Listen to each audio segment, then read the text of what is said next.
On passe tout de suite à la présentation suivante, présentée par Bernard Pelletier. Merci Benoît. Sur le risque sismique, tremblement de terre et tsunami.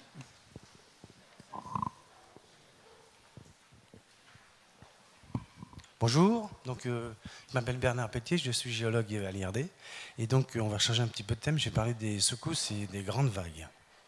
Alors je vous dis ici deux illustrations, une fissure lors d'un tremblement de terre, et puis une image du tsunami à Hilo en avril 1946 à Hawaï.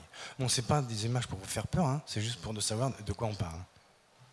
Alors voilà une image de 3 dimensions de la région où on est. Donc en rouge, ce sont les zones les plus superficielles et les îles, et en bleu, vert et bleu foncé, donc les zones les plus profondes. Donc l'arrêt des loyautés ici, qui supporte les îles d'Ouvéa, Lifou et Maré, voilà. Donc qui vient au contact sous l'arc du Vanuatu. Alors la spécificité des îles loyautés, elle se trouve à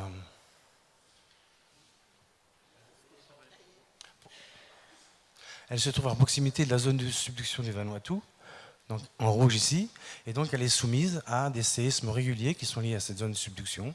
En plus, cette ride des loyautés qui porte les îles se déforme, et donc les différentes altitudes des îles loyautés, 46 mètres à Ouvéa, même 4 mètres à l'atoll de Botambopré, 104 mètres à Lifou et 138 mètres à Maré, sont très bien expliquées par l'arrivée de cette plaque qui se déforme et qui forme un bombement avant sa disparition sous l'arc du Vanuatu.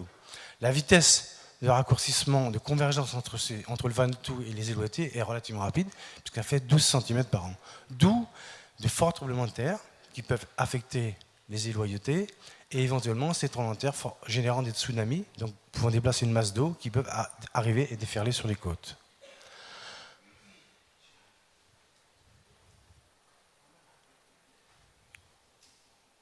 Voilà.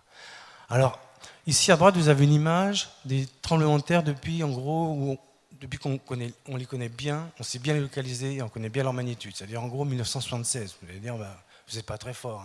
Mais à partir des années 70, on est capable de bien localiser et de bien voir la magnitude. Si on les plotte ici, en couleur, à différentes profondeurs, peu importe, ce qu'on voit, c'est qu'il y a un déficit, un gap. Il manque des séismes. On n'a pas assez de séismes. Enfin, je veux dire, pour relâcher l'énergie entre les deux plaques, il manque des séismes. Non, plus on a de séismes, plus ils sont petits, meilleur c'est. Ce qui est grave, ce sont les grands séismes, les forts séismes. Et donc là, on a une zone où il n'y a pas de séisme, donc on a accumulation de contraintes sur un certain laps de temps, et puis après, rupture. Et plus le temps est long entre ces deux ruptures, plus le séisme peut être important, en fonction de la vitesse de convergence. On sait qu'il y a eu peu de séismes depuis 150 ans, sauf 2 gros, un en 1875, qui a malheureusement créé un tsunami destructeur aux îles loyautés, en particulier à Lifou, et un autre en 1920. Donc ici, on a des témoignages des gens qui ont subi ce tsunami, on a des nombres de victimes, les zones qui ont été affectées, etc. Et ça, c'est très, très important pour nous, pour essayer de modéliser ces tsunamis, pour essayer de reproduire qu'est-ce qu'a pu être ce tsunami à cette époque, essayer de voir comment un nouveau séisme et tsunami peut avoir des impacts. Donc, qu'est-ce qu'on a fait sur ce programme séisme et tsunami ? 3 choses essentiellement. C'est le programme au cours réalisé. Première chose, on a mis pour la première fois depuis 2010 un réseau complet de surveillance de stations sismologiques en Nouvelle-Calédonie, financé par l'Europe. On a installé 16 stations, il y en avait 2 avant, on a 9 stations. Et ce réseau permet, avec le réseau voisin de Vanuatu et d'autres dans la région, de localiser très très rapidement les séismes en quelques minutes et donner l'information aux services publics et aux communes en temps réel, 2-3 minutes après le tremblement de terre, et estimer la localisation et la magnitude. 24 heures sur 24, 365 jours par an. Deuxième chose qu'on a fait, qui est terminée, c'est qu'on a fait un catalogue des tsunamis depuis 1975 qui a affecté la région, par méthode d'enquête et témoignage. Alors ça, c'est intéressant, puisqu'en fait, on a répertorié 12 tsunamis non destructeurs, non connus. Ce qui nous permet d'affiner les zones qui peuvent être impactées, etc. Et puis, on a, grâce aux témoignages, alors ça c'est très intéressant, c'est un article qu'on vient de publier, c'est-à-dire que les informations qui ont été données par les gens sur zone nous ont permis de recalculer la magnitude des grands séismes qui ont affecté, et des tsunamis qui ont affecté les îles loyautés. On ne connaissait pas ces magnitudes. C'était avant 1970, même avant 1900, ou même 1920. Alors il était dit que, par exemple, le séisme de 1920 était de magnitude 8,2, ce qui est énorme pour la zone de Vanuatu, et qui aurait dû créer un tsunami énorme sur les îles loyautés, ce qui n'est pas le cas. ça nous a permis de recalculer sa magnitude et on obtient une magnitude 7,5, 7,8 pour le 1920 et par contre une magnitude de 8,1, 8,2 pour celui de 1875. Donc ça c'est uniquement pour la sismicité, donc les stations qu'on a installées avec le réseau, etc. Et ça c'est les détections d'alerte qu'on peut transmettre en temps réel, soit par courriel, SMS, par Twitter et sur le site web. Bon, je vais passer sur la modélisation du tsunami en tel quel, c'est physique et technique, on va pas parler trop de ça. Ce qui est important, c'est des résultats. Le séisme de 1875, on l'estime à 8,1, 8,2. 8,1, 8,2, c'est en gros la taille de la zone du manque des séismes. Parce qu'on connaît, à partir d'une magnitude, quelle taille peut rupturer, et on sait que c'est environ, ça fait 300-400 km de long, 50 km de large, avec un glissement de 6 à 8 mètres. C'est ça qui fait un 8,1, 8,2. Donc si ça se reproduit, qu'est-ce que ça peut faire? C'est ça l'idée. Donc pour le programme futur, on a 2 voies possibles pour aider dans ce domaine-là. Une vraie évaluation quantitative du risque le long des côtes, plus finement que ce qu'on a fait jusqu'à maintenant. Ça c'est très important. Ce qu'on peut produire, c'est une carte de risque basée sur des scénarios qui sont tout à fait réalistes dans la région ou même des tsunamis lointains, enfin des séismes et des tsunamis lointains, en intégration, en modélisant évidemment les effets à la côte et surtout nouveau en intégrant les données d'habitat et des infrastructures le long de la côte. Ce qui est très difficile à faire, ce qui est possible à faire maintenant, mais il faut pour ça prendre toutes les données de cartographie, où sont les habitats, quel type d'habitat, etc., les rentrer dans les modèles pour voir l'impact vraiment sur les bâtiments et les structures. L'objectif, c'est évidemment d'optimiser les protocoles d'alerte pour la sécurité civile qui vous alertent en cas de séisme et de tsunami. Et le deuxième point important, c'est les paléos de tsunami, c'est-à-dire trouver des tsunamis antérieurs, donc qui sont lors de plusieurs siècles, millénaires, des méga tsunamis qui ont existé et qui existeront encore sur l'île Loyauté, en essayant de trouver des dépôts qui viennent de ces tsunamis, donc qu'on appelle des tsunamites, peu importe. Qu'est-ce qu'on fait? On fait des tranchées sur le terrain, au bord de côte, et on essaie de trouver ces dépôts, les dater, donc on prélève des échantillons, et on les date, et on arrive à savoir à quelle époque ça s'est déposé. Évidemment, l'objectif, c'est d'appréhender l'ampleur et la récurrence de ces grands événements pré-1875. Globalement, ce sont plus ou moins des cycles, c'est-à-dire que l'idée, c'est de trouver le temps de récurrence, c'est 100, 150 ans, 200 ans ou plus. Voilà. Je vous remercie de votre attention.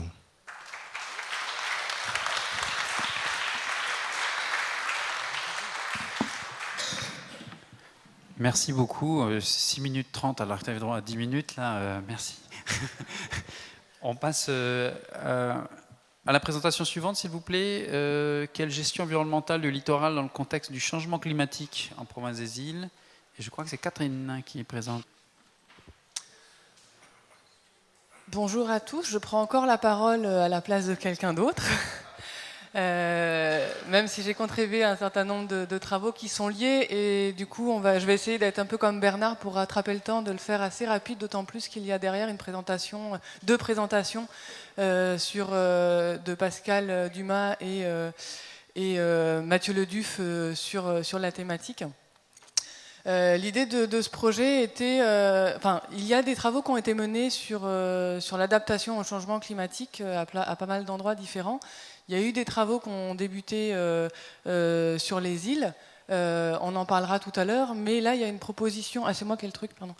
Une proposition d'une équipe pluridisciplinaire avec des géographes, des juristes, des anthropologues. Et dans les géographes, il y a à la fois des géographes physiciens qui travaillent sur le trait de côte, sur des descriptions physiques, mais aussi des géographes culturels qui travaillent un peu avec des entretiens un peu comme les anthropologues. Donc le constat, il est que les populations et les territoires de la province des îles Loyauté sont vulnérables au changement climatique. Je ne vous apprends rien, mais c'est un constat qui est important de prendre en compte quand on veut travailler sur ces questions-là. La gestion environnementale, c'est moins une question de rapport entre l'homme et la nature qu'une question de rapport entre les hommes à propos de la nature. C'est entre les hommes qu'il y a des tensions à propos de l'usage de la nature, à propos des aménagements qu'on peut y faire, etc. Donc c'est vraiment important de considérer et de connaître ces relations. Et face au changement climatique, toute gestion environnementale, elle passe par une réduction de la vulnérabilité. Il y a eu pas mal de définitions de la vulnérabilité qui sont passées ce matin, donc je ne vais pas revenir dessus. Ce qui est intéressant à regarder, c'est qu'il y a énormément de documents internationaux, dont des instances internationales telles le GIEC, etc., qui ont des préconisations en matière d'adaptation au changement climatique. Mais ce qui est fait à ces niveaux-là n'est pas toujours complètement adapté aux réalités locales.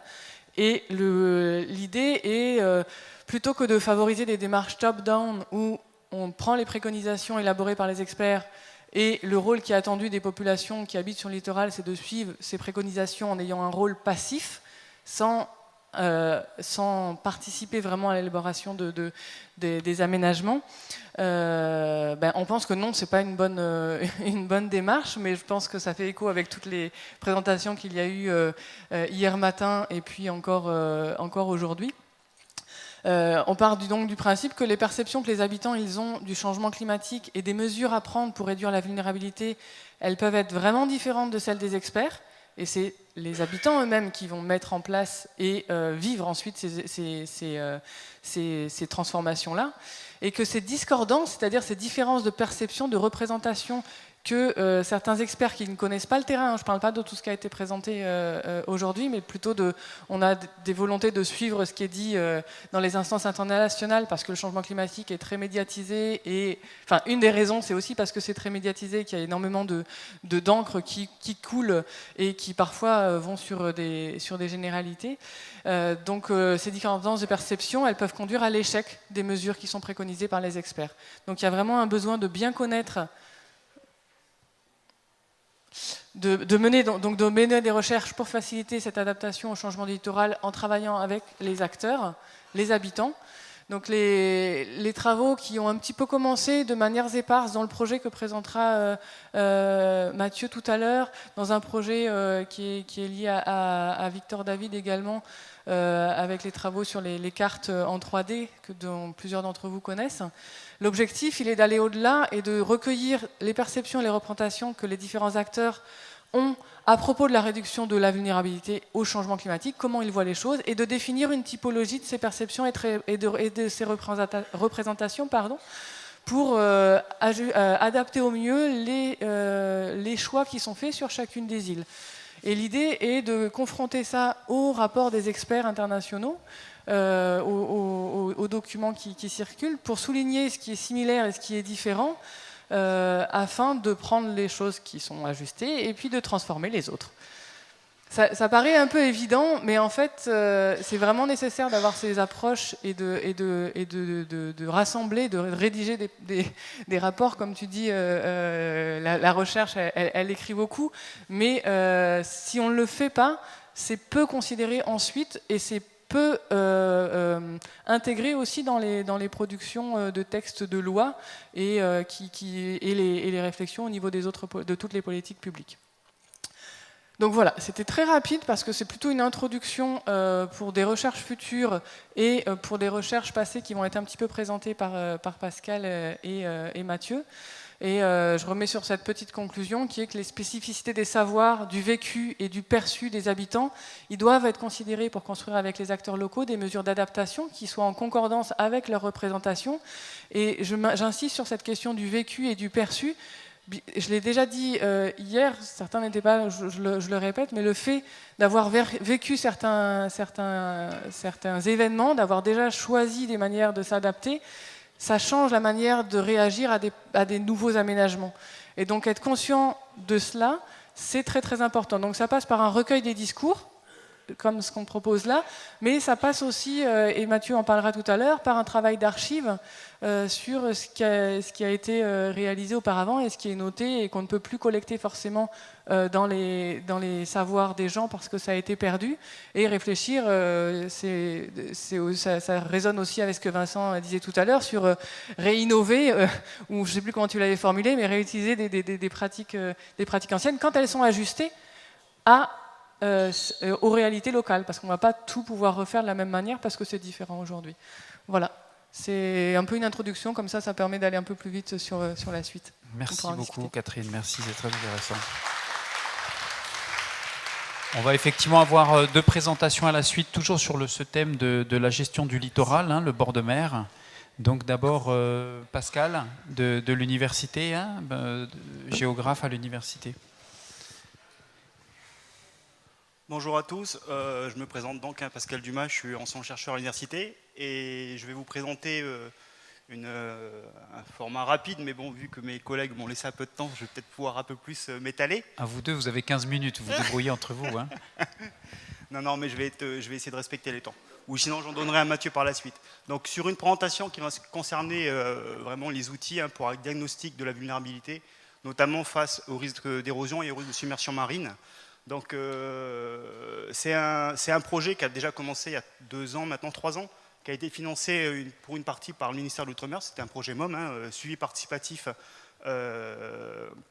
du rivage avec notamment une expérimentation sur les îles OET. Je ne vais pas en parler plus parce que Mathieu Ledeuf, qui est un doctorant qui doit soutenir soit en fin d'année ou en début d'année prochaine, que je co-encadre avec monsieur Michel Allenbach, qui est donc géologue à l'université, va présenter ce travail. Moi, ce que je vais plus vous présenter, c'est notamment les résultats d'un travail qui a été fait par un sujet de Master 2 cette année, que j'ai co-encadré, justement sur le risque plus de submersion marine. Donc je vais revenir sur quelques résultats concernant l'érosion côtière, et après, par la suite, je parlerai un peu plus de submersion. Donc, évidemment, j'essaie de répondre un peu à la question, pourquoi la pile doit s'intéresser au sujet de l'érosion côtière et de la submersion marine, d'une manière plus générale du risque, évidemment lié à l'érosion. À travers la planète, il faut bien comprendre que 60% des rivages sont en érosion, c'est-à-dire qu'ils sont en recul. La côte, elle recule. Donc, on l'a bien vu. Actuellement, on le voit de plus en plus dans les reportages télévisés. Là, un exemple d'une photographie sur la Gold Coast, c'est nos voisins. Un exemple de l'érosion de l'Anse-Vata que vous connaissez à Nouméa. Et évidemment, il y a des atolls plus emblématiques, des îles basses, telles que les Kiribati et Tuvalu. C'est la photo du coin supérieur gauche, qui subissent évidemment l'érosion côtière. Parce que aujourd'hui, évidemment, à cause du changement climatique, on parle d'une élévation au niveau marin. Donc c'est avant tout les îles basses qui vont être qui sont les plus vulnérables, évidemment, à cette élévation. Et parmi les îles basses, aux îles OET, on peut parler d'Ouvéa, qui est là aussi confronté, bien entendu, au recul du trait de côte. Juste par rapport à ce recul, quelques exemples ici au niveau de Mouly. De la pointe de Mouly, on a mesuré entre 1976 et 2012 un recul de la côte pratiquement, vous voyez, de 1,4 mètres par an, c'est-à-dire à peu près 50 mètres en moins d'une quarantaine d'années. D'accord. Bon, c'est très localisé, je ne vais pas m'étaler pour le moment dessus. Donc, parler de vulnérabilité du risque de territoire, oui, parce qu'il y a des enjeux. Les enjeux, c'est évidemment, la population se concentre avant tout sur le littoral, les infrastructures se concentrent avant tout sur le littoral, qu'elles soient évidemment des infrastructures de type public ou qu'elles soient évidemment des infrastructures touristiques. Par exemple, 90% de l'hôtellerie à Ouvéa se situe à moins de 500 mètres du rivage. Donc les objectifs de ces projets, c'est analyser, caractériser les tendances évolutives des rivages. Donc il faut essayer d'identifier, faire une cartographie des zones à risque, les zones les plus vulnérables, celles qui vont être impactées. Et quand on identifie justement ces zones-là, on peut mettre en place des mesures compensatoires. Ça a été le cas à la suite de nos travaux sur Ouvéa, où il y a eu des enrochements qui ont été réalisés justement pour préserver, là c'était au nord de la tribu, c'est au niveau de la tribu de Takadji, donc au nord d'Ouvéa, où il fallait préserver de l'habitation. Donc il y a eu des enrochements qui ont été faits pour essayer d'atténuer les effets de l'érosion côtière. Et un deuxième objectif que je vais essayer rapidement de vous présenter, c'est modéliser le risque de submersion marine. Donc on s'est basé sur des scénarios prospectifs, c'est-à-dire qu'on a essayé d'associer, une submersion marine, c'est une inondation. C'est la pénétration de l'eau de mer à l'intérieur des côtes, suite soit à l'élévation du niveau marin. Le GIEC prévoit dans les scénarios extrêmes d'ici la fin du siècle, c'est-à-dire d'ici 2100. Après, c'est des données qu'on peut évidemment commenter. Mais grosso modo, nous, on s'est basé sur les données du GIEC, qui sont les experts qui travaillent sur la question du changement climatique, à une élévation de 0,65 cm, d'ici la fin du siècle, sur la région qui nous concerne, le Pacifique Sud-Ouest. Et au-delà de cette élévation, donc modéliser cette élévation, on a aussi fait une modélisation de l'association d'une surcote d'un aléa cyclonique. C'est-à-dire quand il y a un cyclone, par un effet mécanique, la baisse de la pression atmosphérique, le niveau d'eau augmente. Donc, pour un cyclone de catégorie 4-5, grosso modo, on peut avoir une surcote jusqu'à 1 mètre d'élévation du niveau. Donc là aussi, on a essayé de la prendre en compte. Bon, tout ça, ça sert à quoi? Faire des plans de gestion. Hein. Hier, on parlait de développement, on fait du développement sur un territoire. Donc il faut déjà voir quel est ce territoire sur lequel on peut faire du développement. Et évidemment, c'est mettre des plans de gestion. Donc quand on a une meilleure connaissance des risques, bien entendu, on peut essayer de mettre en place des mesures de compensation ou en tout cas de s'adapter. Dans le cadre des îlots ET, Mathieu va vous en parler, c'est commencer peut-être à parler d'un nouvel aménagement du territoire par rapport aux risques futurs. Ça, c'est important de les prendre en compte. Donc, rapidement, quelques outils, comment on a fait ce travail. Donc, je viens là sur le travail des méthodes. On a une utilisation des classiques, c'est-à-dire on fait des collectes de données de terrain, notamment grâce à des mesures, ce qu'on appelle des levées topographiques, pour restituer le relief. Mais restituer le relief de manière très précise. Actuellement, les données de relief qu'on a au niveau des îlots ET, c'est ce qu'on appelle un pas de 10 mètres. C'est-à-dire qu'on a un point tous les 10 mètres, grosso modo. Donc on ne peut pas imaginer de faire des scénarios de submersion marine ou mieux prendre en compte l'érosion côtière avec cette résolution-là. Donc les levées topographiques nous permettent d'avoir une connaissance très fine du relief, de la topographie à l'échelle centimétrique.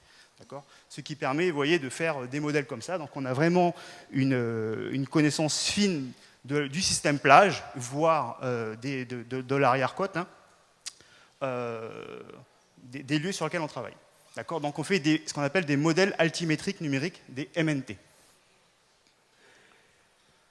On a aussi utilisé des méthodes plus modernes. C'est notamment l'acquisition, toujours dans le même principe. L'objectif, c'est de faire des modèles très fins du relief, de la topographie, grâce à des levées, ce qu'on appelle photogrammétriques pris par drone. Donc le drone permet, avec des altitudes de vol bas, 20 mètres d'auteur grosso modo, il prend des centaines et des centaines de clichés photographiques avec ce qu'on appelle des prises verticales et des prises obliques. Et on peut restituer, grâce à ces photographies aériennes, refaire des modèles en 3D du paysage, tel que l'exemple là, et refaire ce qu'on appelle des modèles numériques de surface. Donc c'est des modèles d'altitude qui nous permettent justement d'avoir des détails, c'est ce que j'explique là, un peu plus fins que les MNT calculés à partir des données, des levées classiques topographiques. Une minute. Donc, exemple de résultat, j'en ai que 2 à présenter, donc ça va être assez rapide. On fait un modèle surfacique, on fait un modèle, donc une représentation de la topographie intentée. Je prends janvier 2016. On refait le même modèle un an plus tard, janvier 2017. Là, je vais prendre l'exemple plus de fin 2017, parce que les derniers relevés qu'on a fait, ils datent de 3 mois maintenant. On a fait des campagnes ces 3 dernières années, on a fait plusieurs campagnes de terrain. Et on peut donc calculer, identifier l'évolution sur un système entre ces 2 dates. C'est ce qu'on appelle là des modèles numériques différentiels. Et comme vous pouvez voir ici, ce qui s'est passé entre 2016 et 2017, donc au niveau de la pointe de Mouly, en bleu ici, une érosion, donc un recul important du trait de plage, où ce n'est pas forcément un recul, ça peut être une perte importante de sable, de matériel sédimentaire. On a pu calculer, par exemple, qu'on a perdu sur cette zone à peu près 13 000 mètres cubes de sable suite pendant cette période-là. Il faut voir qu'entre-temps, il y a eu Cook, il y a eu Donat qui sont passés, qui peuvent expliquer justement ce recul-là. Donc vous voyez, grâce à ce travail, on peut vraiment mesurer, quantifier, spatialiser, identifier les problèmes d'érosion. Très rapidement, donc là je parlais tout à l'heure de modélisation de la submersion marine. Donc un exemple illustré sur une modélisation avec les 2 types d'aléas, que ce soit submersion en lien avec l'élévation future du GIEC, 0,65 mètres pour la région du Sud-Ouest Pacifique, et une submersion associée à un cyclone. Donc vous voyez, on peut cartographier, spatialiser les zones qui vont être impactées dans le futur par ces 2 allées-là. Et identifier évidemment les habitations concernées, les systèmes agricoles concernés, la ressource, et évaluer vraiment l'impact par rapport à cette submersion, et encore une fois, pour mettre en place des plans de gestion. Même travail qui a été fait sur Mouly, vous voyez, avec une submersion, encore une fois, due à une surcote d'un cyclonique d'1 mètre, plus une élévation d'ici 2100. D'accord ? L'hôtel, malheureusement, du paradis d'Ouvéa se retrouve complètement sous l'eau, hein, pratiquement toute la pointe est submergée. Donc, conclusion, les résultats, c'est vraiment un résumé de ce que je viens de dire. On a des résultats cartographiques qui permettent d'établir vraiment un premier diagnostic de la vulnérabilité de ces territoires. Et l'objectif, encore une fois, c'est de mettre en œuvre des outils cartographiques d'aide à la décision pour orienter la vie des décideurs, le travail des gestionnaires, hein, et bien entendu les autorités coutumières dans le cadre d'une meilleure gestion du littoral et surtout dans le cadre de ce qui va se passer, enfin dans le cadre de ce qui se passe, c'est pas ce qui va se passer dans le cadre du changement climatique. Je vous remercie. Merci. Tu as 9 minutes et demie, du coup ça enlève du temps à Mathieu. Bon, c'est bon, t'inquiète. En tout cas, on sent bien que la question de l'aménagement du territoire, c'est un enjeu du siècle, hein, à venir.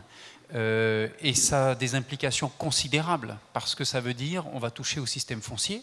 Ça veut dire que des clans de bord de mer d'aujourd'hui sont des clans qui vont se retrouver sur des terres qui sont aujourd'hui dans les terres, peut-être demain. Ça a beaucoup d'implications, et je pense qu'il y a un travail de fond à réaliser entre les collectivités et les coutumiers sur ces questions-là.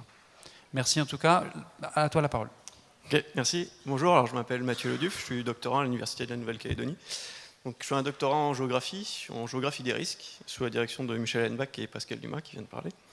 Donc, je vais vous présenter certains aspects de ce travail doctoral, qui portent sur la participation des populations à Ouvéa sur l'étude de l'érosion. Donc, c'est une thèse qui est née d'un double constat, celui que le modèle de prévention des risques métropolitains était inapplicable et inadapté au contexte loyalsien. Inapplicable parce que le modèle français, il est construit autour d'un outil principal qui est le plan de prévention des risques et qui est un document en fait, d'urbanisme qui gère l'organisation du sol et l'usage du sol. Comme on est sur des terres coutumières aux îles Loyauté, évidemment, cet outil principal n'est pas déclinable sur le territoire. Et inadapté parce que les autres volets du modèle de prévention français sont sous-calibrés et surtout sont orientés dans une démarche très verticale. C'est-à-dire que c'est ce que j'ai appelé ici la spatialisation, c'est-à-dire qu'on décline à l'échelle locale des protocoles qui sont normés et qui ne prennent pas en considération les spécificités locales. Donc l'idée de la thèse était de partir de ce j'ai appelé la territorialisation, c'est-à-dire prendre en compte ce qui constitue le territoire. Entendu que le territoire, c'est un espace qui est vécu, c'est un espace qui est perçu, comme l'a dit Catherine déjà tout à l'heure, et c'est un espace sur lequel s'articulent des pratiques et des savoirs. Et donc c'est prendre appui sur cette reconnaissance et sur les mémoires aussi des populations pour essayer de construire quelque chose. Et donc l'outil qu'on a privilégié, puisque c'est bien qu'un outil dans cette stratégie, c'était la mise en place d'un observatoire participatif de l'érosion littorale. Donc là on l'a mis en application à Ouvéa sur 2 sites principaux, un dans le nord au niveau des tribus de Saint-Joseph et Takedji, et un dans le sud au niveau de la tribu de Léquine, enfin du pont de Léquine et de la baie de Léquine. Et donc il faut bien garder en tête que l'idée de l'observatoire, c'est de prendre en considération les 2 aspects fondamentaux, qui sont les aspects physiques, dynamiques du milieu, et les aspects socio-culturels qui s'articulent avec ces processus physiques. Donc l'idée, c'est d'essayer de développer les connaissances sur les processus physiques en cours, identifier les facteurs de pression, diffuser aussi des méthodes de travail auprès des populations. Je pense par exemple à nos partenaires associatifs, l'association ASBO et l'association Tuemotu sur Léquine. Par exemple, pour l'association Tuemotu à Léquine, nos partenaires avaient déjà commencé d'eux-mêmes en plantant des cocotiers, en suivant l'évolution de ces plantations de cocotiers par rapport à l'érosion, à faire ce suivi-là. Donc nous, on est arrivé en proposant une méthode qui était très simple, mais qui permettait de quantifier plus précisément les processus et faire un suivi qui pouvait être utile dans une perspective scientifique. Et s'intégrer dans d'autres process qui sont en cours à travers l'oblique et ce qui a déjà été présenté précédemment. L'idée, c'est donc d'un côté ces aspects physiques et de l'autre, comprendre les perceptions et les représentations des populations, d'une part vis-à-vis de l'espace littoral et d'autre part vis-à-vis des risques du changement climatique et de toutes les pressions qui peuvent s'exercer sur le milieu. Et inscrire la démarche dans une temporalité qui soit compatible avec les modes de fonctionnement locaux. Il faut bien savoir que le modèle français pour y revenir, c'est un modèle qui fonctionne sur des actions, on va dire, ponctuelles. Et ici, l'idée, c'est que la prévention, pour qu'elle soit opérante, il faut qu'elle s'inscrive à l'échelle du quotidien, à une échelle pérenne, finalement. Et donc, c'est l'idée de cet observatoire, c'est que ça permet d'accompagner sur un temps long, parce que la notion d'observatoire en elle-même n'a de sens que si elle est pensée sur le long terme. Donc, c'est accompagner pour apprendre et échanger, et apprendre de ces échanges pour améliorer et ajuster au fur et à mesure les protocoles de prévention.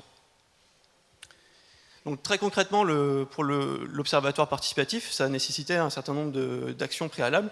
Donc là, sur le site de l'EKIN, on a implanté une vingtaine de bornes géodésiques qu'on a géoréférencées, qui permettent d'avoir des points de référence sur lesquels tirer des profils de plage, donc, qui ont été répétés à plusieurs reprises, donc environ tous les 4 mois, pendant la durée de la thèse.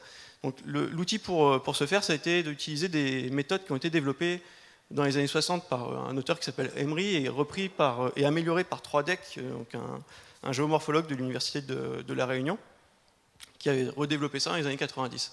Donc on a appuyé sur cette méthode qui donne qui est très simple, hein, qui est très, très peu coûteuse comparée aux outils qu'on a pu identifier avec ce que présentait Pascal tout à l'heure, hein, que ce soit le DGPS ou le drone. Donc là on a quelque chose qui est très simple, très facile d'utilisation et qui permet d'avoir des données de qualité et qui permet surtout d'impliquer les populations à faire les mesures elles-mêmes et à travailler après sur les analyses ensemble.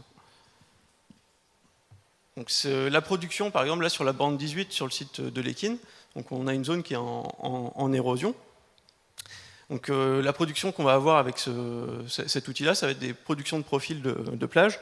Donc on va pouvoir faire des comparaisons dans le temps. Donc là on voit bien entre les mesures prises en octobre 2015 et en janvier 2007, on voit bien le recul qu'il y a eu. Après, sur un an, c'est pas suffisant pour qualifier le processus. Ça peut être lié à un forçage ponctuel. On ne peut pas tirer des conclusions d'un an d'observation. C'est pour ça que l'observatoire s'inscrit nécessairement dans du long terme. Alors, une autre représentation de ce qui est faisable, ce que Bernard Pelletier présentait aussi tout à l'heure par rapport à la modélisation des processus, là c'était des tsunamis, mais l'implication des populations pour mobiliser la mémoire des personnes sur les zones qui ont été impactées. Donc là on l'a fait dans le cadre de l'observatoire participatif, une des pressions principales qui a été identifiée sur les processus d'érosion dans le nord d'Ouvéa, ça a été l'impact du cyclone de février 1951. Février 1951, donc, les populations du nord d'Ouvéa s'en rappellent très bien, même de tout Ouvéa, ça a généré une submersion qui est rentrée quasiment jusqu'à Gossana. Il faut bien savoir que Gossana, c'est à l'intérieur des terres, c'est presque à 2 km à l'intérieur des terres. Donc, à partir des enquêtes faites en tribu, des travaux faits aussi en archives, parce qu'il y a du coup, on a pu compléter, confirmer et affiner les témoignages des populations en recroisant ces informations-là avec des données acquises par les recherches archivistiques, qu'on a croisé aussi avec des données topographiques et qui ont permis d'arriver à cette restitution-là d'une carte de submersion de l'événement de février 1951. Carte qui est directement utile pour les chercheurs pour ajuster des modèles, par exemple, carte qui est directement utile dans les actions de prévention auprès des populations, et carte qui est directement utile pour les institutions, pour avoir une vision de ce qui a pu se passer et des zones qui peuvent être vulnérables et exposées au phénomène. Donc, pour terminer, les objectifs maintenant, c'est évidemment aller au-delà de la thèse. Comment on fait? Qu'est-ce qu'on fait pour pérenniser cet observatoire? Alors, des discussions, on a évoqué la possibilité de voir ça par rapport à l'oblique. Il y a des choses qui sont en suspens. Voir avec nos partenaires provinciaux, avec des partenaires associatifs qui étaient engagés dans la démarche, comment on peut faire les choses, comment on pourrait pérenniser ce dispositif-là. Comment le déployer aussi sur d'autres sites de suivi. Alors, ce qu'il faut bien comprendre, c'est que à Ouvéa, notamment, je prenais l'exemple de l'EKIN ici, parce que à travers le GDPL Bomenetapu, puis l'association Tuemotu, des actions ont déjà été engagées à leur initiative vis-à-vis des collèges. Il y a eu des visites sur site, la présentation de la méthode, et les collèges d'Ouvéa plusieurs collèges d'Ouvéa sont déjà intéressés pour s'engager eux-mêmes dans ce suivi des plages qui sont attenantes à leur établissement. Donc la sauce prend. Maintenant, il faut voir comment faire pour la pérenniser et que les données qui seront acquises puissent être traitées et restituées à travers une analyse purement scientifique et qui puisse être utilisable directement par les populations derrière. Donc il y a un travail aussi évidemment sur le travail d'enquête auprès des populations, parce que là c'est le volet géomorpho, mais il y a le volet perception, représentation et usage. Là je l'ai mis un petit peu sur les photographies ici, hein. C'est donc le site de Léquine, de la baie de Léquine. On voit en 1954 sur la photographie aérienne comment elle était, et en 2016, évidemment, la perception du paysage, la représentation que les populations vont avoir de l'espace et les usages qui vont s'articuler sur un espace qui a une configuration morphologique et topographique complètement différente, vont pas du tout être les mêmes. Donc c'est cette évolution, cette inscription dans une longue temporalité avec des modifications majeures qui doit être prise en considération. Et l'aspect humain est indissociable de la dynamique physique en ce sens-là. Et donc il faut aussi développer d'autres supports d'implication des populations donc, pour coordonner avec l'observatoire participatif. Alors ça peut être, par exemple, la méthode qu'on a utilisée là pour le suivi des plages, ça pourrait très bien être utilisé dans le cadre d'actions des associations, par exemple sur le site des pontes de tortues. On sait que la morphologie de la plage a un impact direct sur les pontes de tortues. Donc pour faire le suivi environnementaliste ou sur la biodiversité sur les tortues, cette méthode-là est également tout à fait envisageable et déployable sur plein de sites différents. Ça peut être aussi du coup là j'ai un trou, mais il y a plein de choses qui sont envisageables. Voilà. Bah, je vous remercie. J'ai essayé d'aller un peu vite. Mais... Merci beaucoup. 9 minutes 40, c'est absolument parfait. Merci mille fois. On va complètement changer de sujet. Hein. Autant les questions de tsunami, de gestion littorale, évidemment, sont très importants. On va avoir une seule présentation sur les risques dans le domaine de la santé, mais ça nous fait l'interface avec la séquence qui aura lieu tout à l'heure. On est vraiment là maintenant centré sur l'humain, pas sur le sol, mais sur l'humain. Donc la parole à l'Institut Pasteur pour une présentation de 10 minutes. On fera la pause du coup juste après cette présentation. On n'aura qu'un seul quart d'heure de retard, ce qui est quand même une prouesse. Simplement une annonce avant que justement la fin de cette présentation. On aura la visite du président de la province pendant la pause café et on vous invite tous à participer à faire une photo de l'ensemble des participants pendant cette pause. Donc on essaie d'organiser ça, on nous indiquera où ça se situe. Je te laisse la parole, excuse-moi. Merci. Donc, je m'appelle Myriam Dupont, je suis chercheure à l'Institut Pasteur et courage, c'est bientôt fini pour cette première session. On va parler un petit peu de santé, des arbovirus. Donc, les arbovirus, ce sont les virus qui sont transmis par des moustiques et donc on parle de dengue, de chikungunya ou de Zika pour la Nouvelle-Calédonie. Donc, en Nouvelle-Calédonie, il y a des épidémies d'arbovirus depuis de nombreuses années, depuis en fait la fin du 19e siècle. Il y a un profil qui est connu, on a souvent une épidémie due à un sérotype. Pour la dengue, par exemple, il y a 4 sérotypes, 1, 2, 3, 4, ce qui veut dire que vous pouvez faire 4 fois la dengue dans votre vie. Ce qu'on sait sur ce profil, c'est qu'il a évolué ces dernières années avec... On a un pointeur ou pas ? Oui. La co-circulation de différents sérotypes de dengue en même temps et surtout l'apparition du chikungunya et du Zika. Les épidémies de dengue en Nouvelle-Calédonie, elles se propagent à travers tout le territoire et les îles Loyauté ne sont pas épargnées. Par exemple, cette année, on a une épidémie de dengue importante et on a eu près de 200 cas recensés, donc diagnostiqués aux îles Loyauté. Pour qu'il y ait une épidémie de dengue, il faut qu'il y ait un vecteur. Parce que c'est par la piqûre du moustique qui est infecté qui va vous transmettre la maladie. Le vecteur principal en fait, de ces maladies en Nouvelle-Calédonie, c'est le moustique Aedes aegypti, qui est en haut. À chaque fois qu'il y a une épidémie, ça nous permet de savoir en fait qu'il y avait le vecteur présent et il y a une surveillance entomologique qui s'est faite au cours des années et on a pu un peu définir la propagation de ce vecteur sur le territoire, donc sur la Grande Terre et dans les îles Loyauté. Donc on a pu décrire le vecteur en 1960 sur l'île d'Ouvéa. Il a été signalé pareil dans les années 50 vers Lifou. Amaré, on est sûr qu'il était en 1996, ça ne veut pas dire qu'il n'était pas avant, mais on a un peu une idée. En fait, on sait maintenant qu'il est présent partout, sur tout le territoire, et la dernière île à avoir été, entre guillemets, infestée, enfin, ou contaminée, ça dépend, c'est l'île des Pins. Quelles questions on peut se poser en fait par rapport à ces épidémies d'arbovirus dans de dingue. Donc, une des premières questions, il y a donc 3 acteurs dans ces épidémies, le virus qui vous rend malade, qui est transmis par un vecteur, le moustique, et qui pique un hôte, vous, et c'est parce qu'on est malade qu'on s'y intéresse, parce que si on n'était pas malade, personne ne s'intéresserait à ce qui peut se passer ici. Donc la question, c'est par rapport aux îles Loyauté, est-ce que les moustiques aux îles Loyauté sont les mêmes que la Grande Terre? Est-ce qu'on a les mêmes moustiques? Est-ce que génétiquement, ils sont différents ou pas? Est-ce qu'ils transmettent les arbovirus, donc la dengue, le chikungunya, Zika? Est-ce qu'ils le transmettent de la même façon? Est-ce qu'ils le transmettent différemment? Est-ce que ça peut expliquer un profil ou pas? Alors, comment est-ce qu'on fait pour répondre à ces questions? Eh bien, tout d'abord, ça commence, on va sur le terrain. On n'a pas le choix, il nous faut du matériel, et notre matériel de base, c'est le moustique. Donc, on fait des missions. Donc, par exemple, là, c'est la dernière mission qu'on a fait à la mairie d'Ouvéa en 2017. Donc, on récupère en fait des larves donc, dans des gîtes. Donc, ça peut être des pneus, des seaux d'eau aux alentours des maisons. On récolte tout cela et après, on ramène ces larves au laboratoire et on identifie les espèces. Parce qu'il n'y a pas forcément que Aedes aegypti dans tout ce qu'on récolte, il y en a d'autres.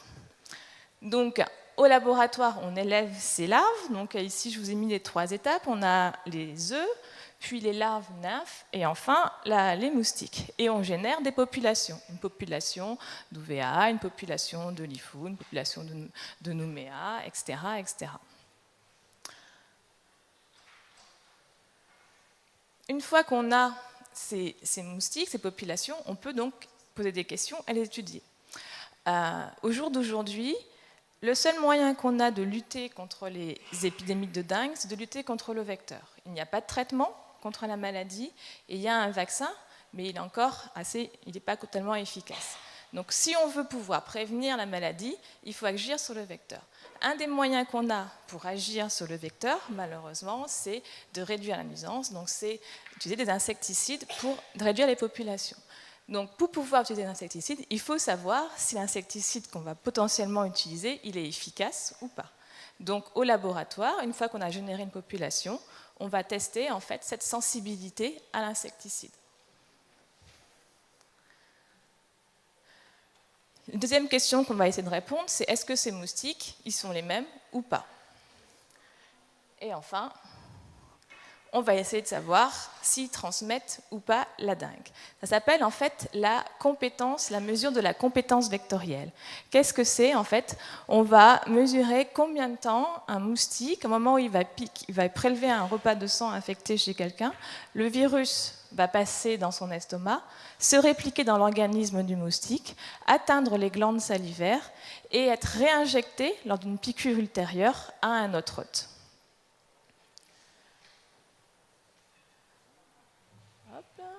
Ah oui, c'est là-bas. Oui. Alors, cette mesure de la compétence vectorielle, elle se fait en laboratoire de biosécurité. Donc, on a un petit accoutrement un peu particulier. Comment on la met en œuvre? Donc, on a nos moustiques, on les a élevés. On va sélectionner des femelles. On va leur proposer un repas artificiel, c'est-à-dire un repas avec du sang auquel on a mis une préparation de virus à concentration adéquate. Donc les moustiques femelles vont venir se gorger, c'est-à-dire qu'elles vont venir se nourrir à travers la membrane. On va récupérer les femelles bien gorgées, donc qui ont un beau petit ventre, bien rouge, bien repu, etc. On les collecte, on les garde dans un temps d'incubateur, elles ont de la nourriture, elles ont du sucre à volonté, 28 degrés, c'est parfait, elles sont en pleine forme. Et plusieurs jours après ce repas sanguin, on va regarder où se trouve le virus. Est-ce qu'il est dans l'estomac? Est-ce qu'il est dans la tête, dans le corps? Et surtout, est-ce qu'on en retrouve dans la salive? Alors pour ça, c'est un peu barbare. On va récupérer le moustique, on va l'anesthésier au froid, on va lui enlever les pattes et les ailes, on va lui mettre sa trompe ou son proboscis dans un petit capillaire et on fait une salivation forcée. La moustique, en fait, elle est complètement stressée par ce qui lui arrive et par acte de réflexe, elle va saliver parce qu'elle va vouloir se nourrir.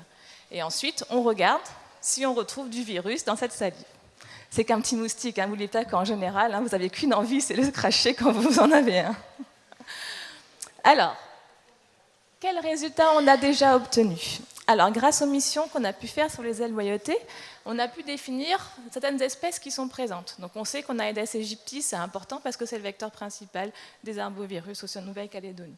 Mais on sait aussi qu'il y a d'autres espèces de moustiques, comme Culex quinquefascius, Aedes ontoscriptus, Vigilax. Alors, c'est important de savoir parce que ces moustiques-là, ils ne sont pas vecteurs de dengue, mais ils peuvent transmettre d'autres maladies.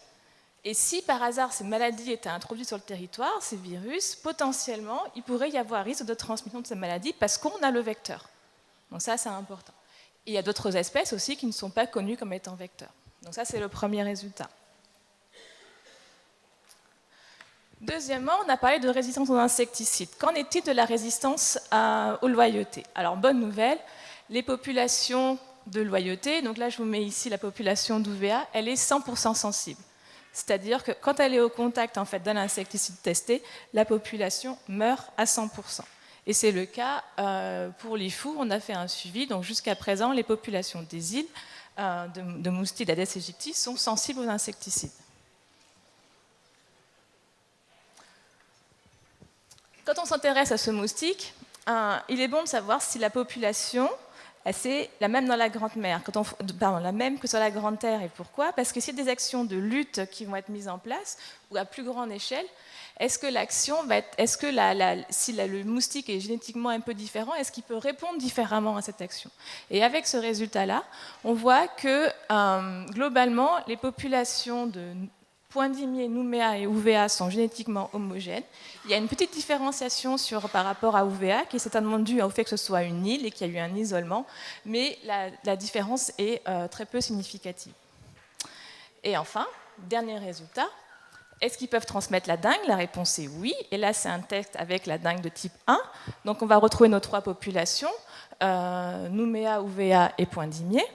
On est à 7, 14 et 21 jours après le repas sanguin et nos trois populations de moustiques transmettent le virus à un taux qui est identique. Donc les populations de Nouméa, UVA et Point-Dimier en fait, transmettent de la même façon le virus de la dengue 1.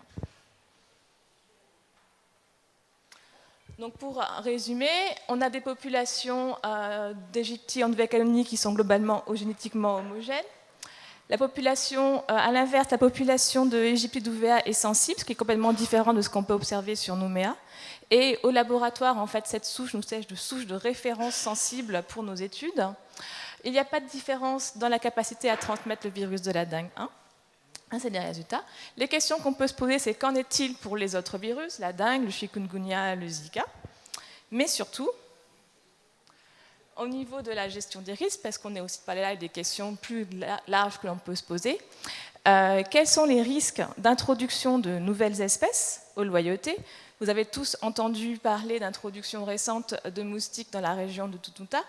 Les îles loyautés, eh ben, il y a du commerce, il y a des échanges, il y a même directement en fait, des bateaux qui viennent de l'extérieur sans passer, donc il y a un réel risque d'introduction, soit d'une maladie, soit d'un vecteur. Et cet exemple est vraiment concret parce que quand il y a eu l'épidémie de grippe H1 dans le Pacifique, on était avant ce qui se passe, l'épidémie de grippe en 2009, si mes souvenirs sont bons, tout le monde pensait, on surveillait les aéroports, Nouméa, etc. Et en fait, où est-ce que le premier malade de la grippe est arrivé? Il est arrivé à Lifou par un bateau de croisiériste. Donc ce risque, il est réel en fait. Cette introduction, elle peut se faire directement, donc soit directement à l'international, soit via la Grande Terre. Donc quand on parle de flux, il y a vraiment... Et savoir en fait ce qui est présent, c'est vraiment important. Et pour finir, on en a parlé un tout petit peu avant, l'impact du changement climatique. Cet impact, on sait que la température va augmenter. Plus il fait chaud, en général, le moustique, il aime bien quand même la chaleur. Et le virus aussi, il se réplique mieux quand il fait plus chaud. Donc la question, c'est comment est-ce que ça peut impacter notre transmission par rapport aux données qu'on a déjà obtenues. Maintenant, on va pouvoir dire, ben oui, si la température augmente, ça va augmenter la capacité de transmettre, ça peut la diminuer. Mais surtout, quel impact ça va avoir au niveau des populations, parce que s'il fait plus chaud, on peut se dire qu'on va vouloir avoir plus de zones de stockage d'eau, et qui dit zone de stockage dit gîte larvaire, qui dit gîte larvaire dit moustique, densité de moustiques qui augmente, et donc potentiellement épidémies qui peuvent augmenter. Donc on parle sur la santé, mais aussi on parle sur les hommes. Et la seule chose qu'on sait, c'est que pour ne pas avoir d'épidémie de dingue, il ne faut pas de vecteur. 0. Mais à partir du moment où il y en a un petit peu, vous pouvez en avoir. Donc je crois que j'ai fini. Si tu en es sûr, on s'arrête là. Et je voulais vous remercier. Merci beaucoup. Merci beaucoup. Donc effectivement, s'il fait plus chaud, plus de moustiques, et puis en plus on enlève plus vite le tricot, alors on se fait encore plus piquer. Alors oui, effectivement, ça risque d'être compliqué. Merci beaucoup en tout cas pour toutes ces présentations. Juste avant de vous libérer, petite information que j'ai oublié tout à l'heure et je me fais astiquer, c'est qu'il faut savoir que vous avez vu les posts là. Il y a Mina, il y a Albert qui travaillent beaucoup sur la communication de ce qu'on est en train de faire. Il y a de l'information qui est donnée sur Internet. C'est ouvert aux réactions des internautes. Il y a déjà pas mal de réactions qui arrivent avec pas mal d'encouragements et pas mal de choses positives. Voilà, vous pouvez effectivement répondre. En tout cas, moi, j'y connais rien. Il faut voir avec eux. C'est quoi ce Facebook? C'est quoi? Ah, c'est sur le site de l'IRD alors? Dans le Pacifique.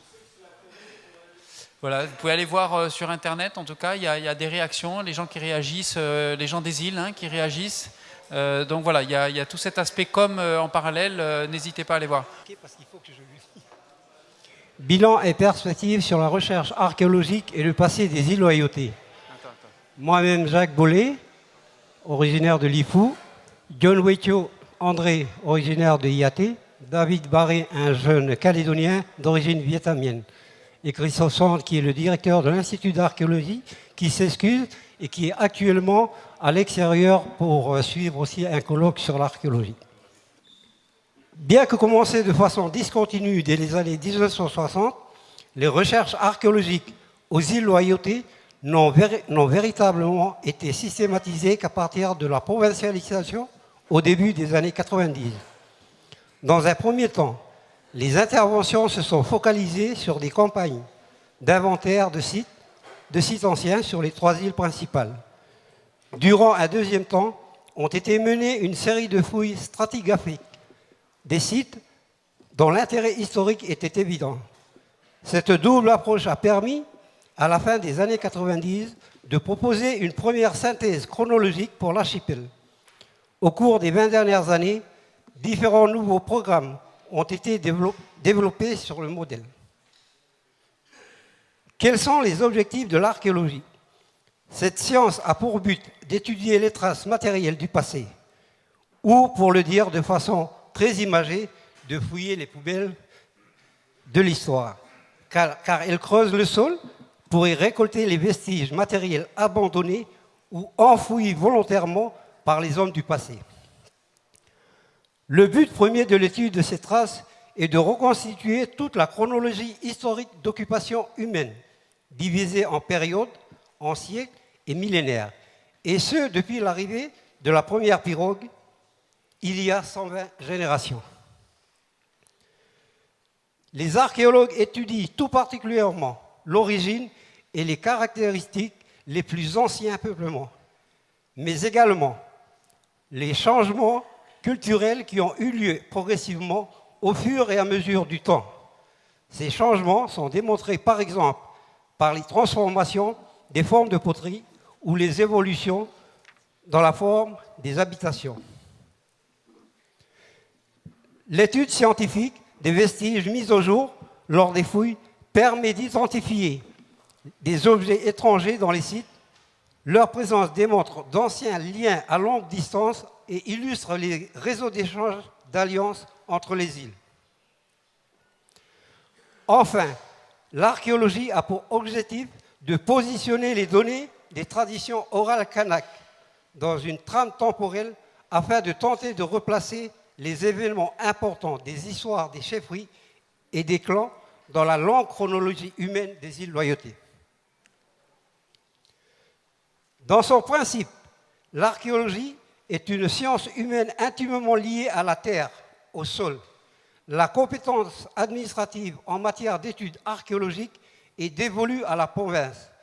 Mais aucun programme de terrain ne peut en réalité être réalisé avant d'avoir obtenu l'accord des autorités coutumières concernées ainsi que des propriétaires fonciers traditionnels. Comment se pratique l'archéologie? La première phase de tout programme de terrain est composée d'un inventaire de sites. Ceux-ci peuvent être de nature diverse, allant de traces d'occupation anciennes dans les zones de bord de mer à d'anciens champs ou zones de protection monumentale, construits en blocs de khacha. Il peut s'agir d'abris sous roche, habités dans le passé ou utilisés comme lieu de sépulture dans les falaises de quartz, de peintures, gravures pariétales, sans oublier les grottes explorées pour la collecte de l'eau. Sur les sites les plus prometteurs ou en danger de destruction, sont réalisés après accord administratif et coutumier de fouilles dans le sol, le dégagement progressif des différentes couches de terre ou de sable qui symbolisent les pages de l'histoire passée, permet de mettre au jour des fours et des foyers, des trous de poteaux, des fosses de poubelles, mais également des objets abandonnés pour les générations successives d'occupation. Fragments de céramique, haches, éclats de pierre, hameçons en coquillage, aiguilles en os, charbon et coquillages. À l'issue des fouilles, toutes ces découvertes sont analysées par différentes méthodes scientifiques. Certains permettent par exemple de reconstituer la forme des objets fragmentés, d'autres d'attelage des niveaux grâce au carbone 14. D'autres encore identifient les espèces de charbon, de coquillages ou d'os découverts dans les couches. À l'issue de parfois plusieurs années d'analyse par de nombreux spécialistes, les résultats sont présentés sous forme d'articles scientifiques ou en livres. En parallèle, les archéologues calédoniens produisent des plaquettes destinées au grand public et présentent des conférences en tribu, permettant de restituer de façon simple les résultats des découvertes archéologiques à la population. Quel passé peut être reconstitué grâce à l'archéologie? Les recherches archéologiques menées sur les 4 îles de l'archipel loyaltien ont permis de démontrer que l'histoire humaine a commencé par le premier peuplement Lapita vers 1000 ans avant Jésus-Christ, en provenance du nord de la Mélanésie. Les sites Lapita sont caractérisés en particulier par la présence de fragments de poterie comportant des décors pointillés géométriques.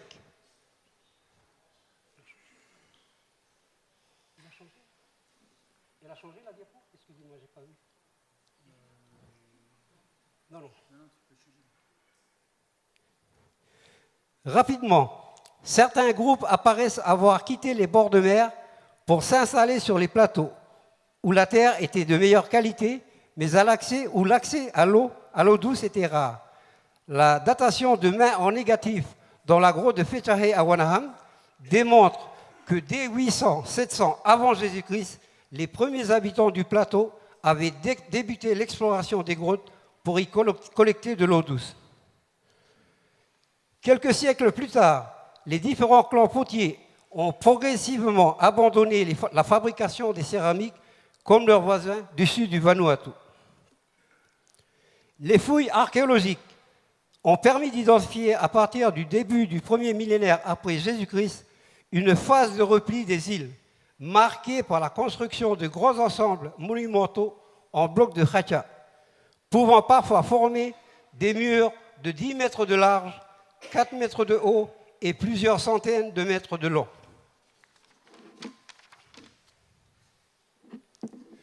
Une réouverture de l'archipel vers l'extérieur est clairement identifiable 1000 ans plus tard, signalée dans les fouilles par la présence de nombreux objets de la Grande Terre, comme des poteries, des éclats de pierre et des haches, en particulier des haches ostensoires en jade.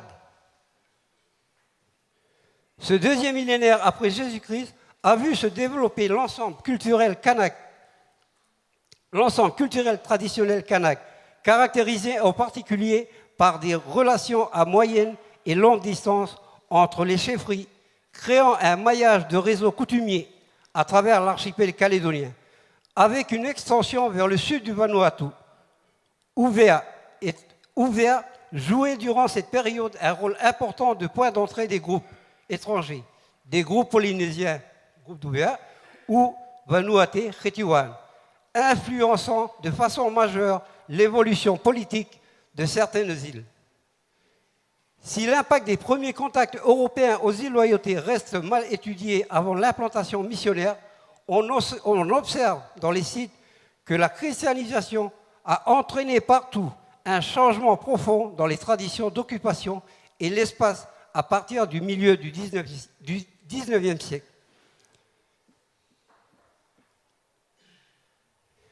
Quelle perspective de recherche pour l'archéologie loyaltienne? Les différents programmes archéologiques menés depuis bientôt 30 ans par différentes équipes ont souligné la complexité des approches des populations loyaltiennes sur leur passé. Méthodologiquement, nous sommes convaincus que la démarche de recherche archéologique reste incomplète sans l'intégration des traditions orales kanak, qui sont le socle traditionnel, définiment le passé de chaque chefferie. Mais le caractère familial et clanique des traditions orales, ainsi que des lieux et terroirs attachés à ces textes, de même que les tensions historiques présentes dans les récits, rendent leur divulgation délicate. L'utilisation des traditions dans la construction d'un récit historique, en prenant en compte la perception kanak du passé en lien avec les résultats archéologiques, reste à faire. Il apparaît être l'objectif principal que les futurs programmes de recherche archéologique devraient tenter de développer aux îles Loyauté, en parallèle à des problématiques chronologiques plus spécifiques, sans cesser de poursuivre l'inventaire des sites, socle de la connaissance du patrimoine ancien de chaque chefferie.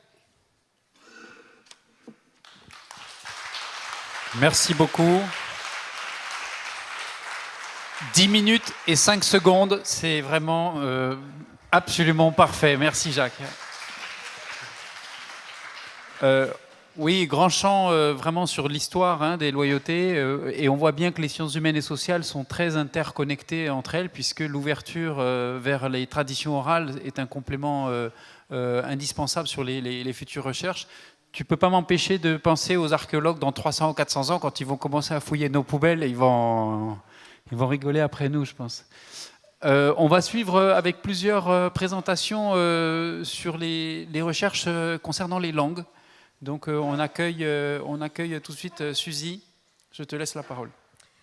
Torion. Bozusa, Rapewelai.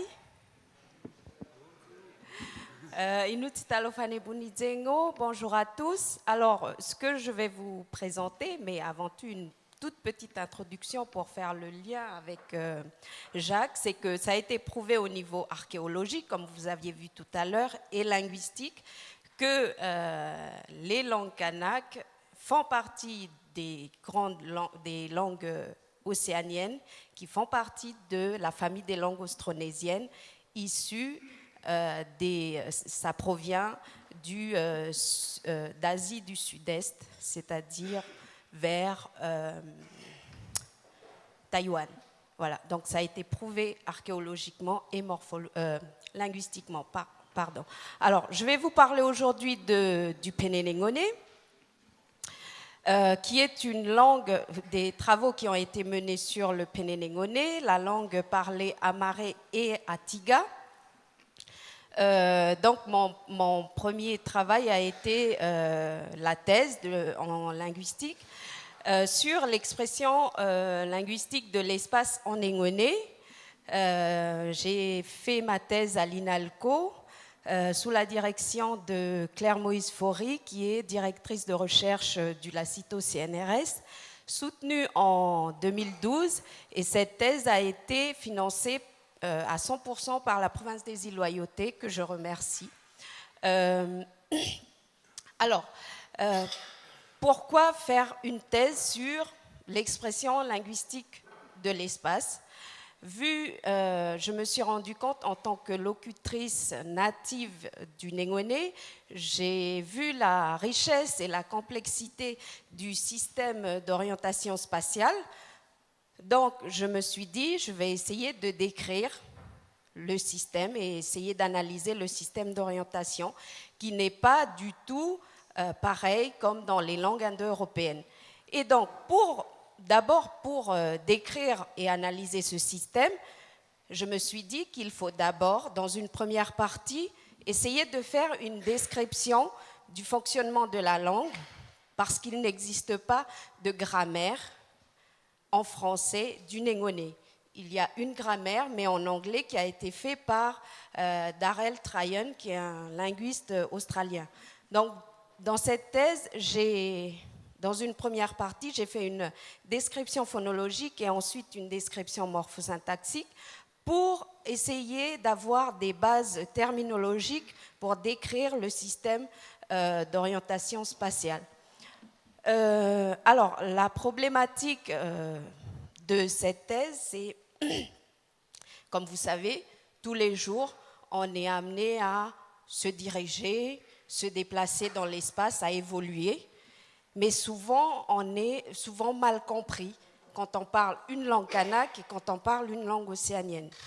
C'est arrivé déjà à Paris, quand on était à Paris, un couple nous demandait où se trouve la mairie de Clichy. Alors nous, on dit, mais c'est là-haut.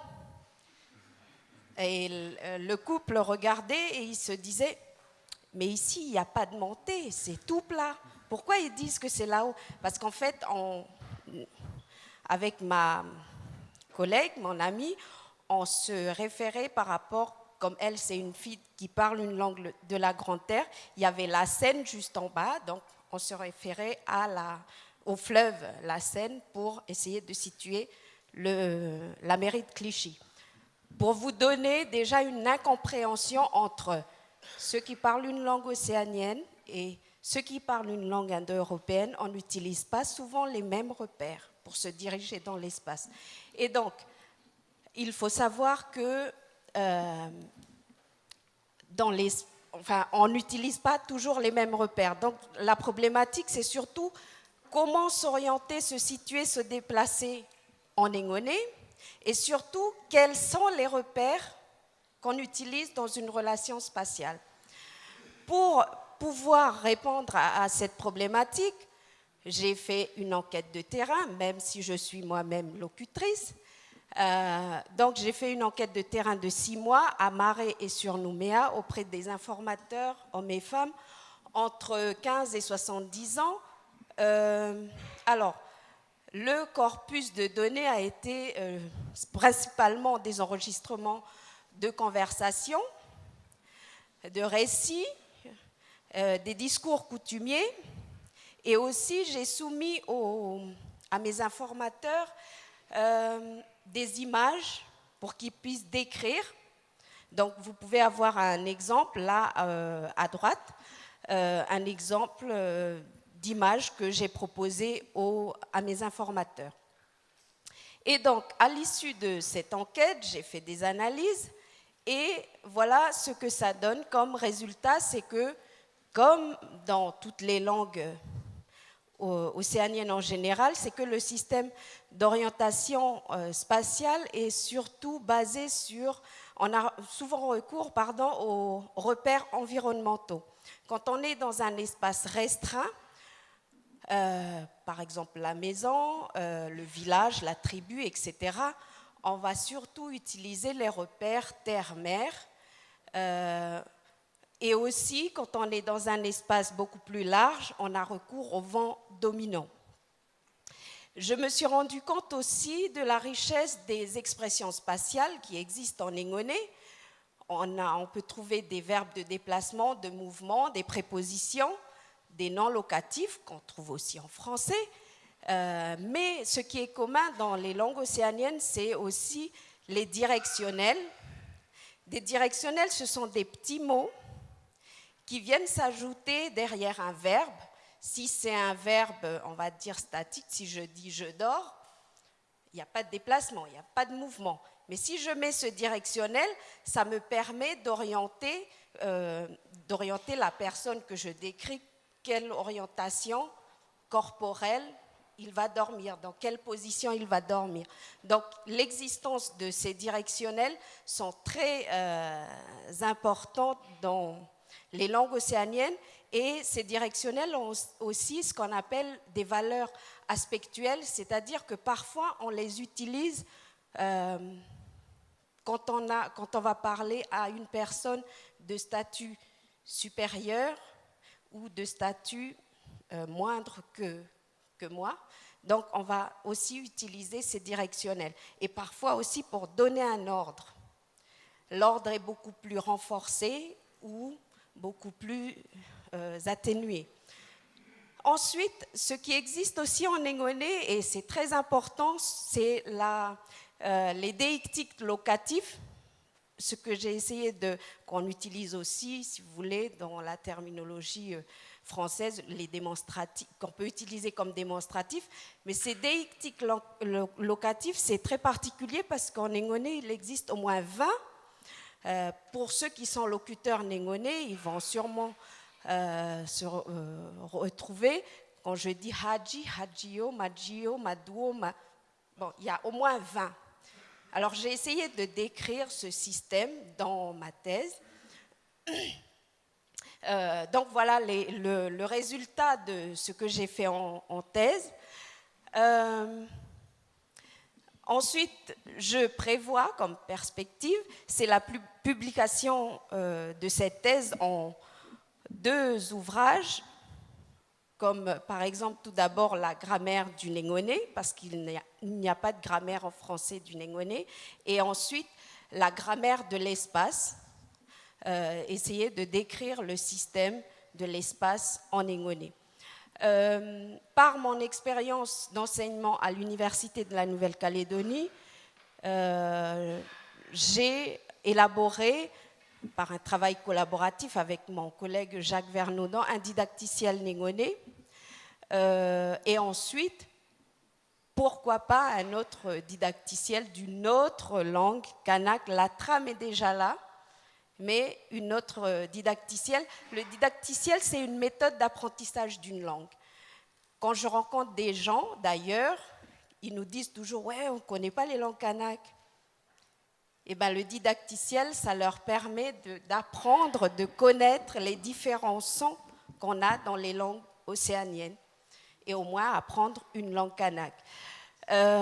Ensuite, pourquoi pas aussi de réactualiser le dictionnaire négoné français de Dubois et le mettre en ligne. Donc ça, ce sont les perspectives que je vous présente sur le négoné. Merci beaucoup, Suzy, c'est très intéressant. Merci. On va voir maintenant une présentation de Anne-Laure Dott, toujours sur les langues, sur le yai.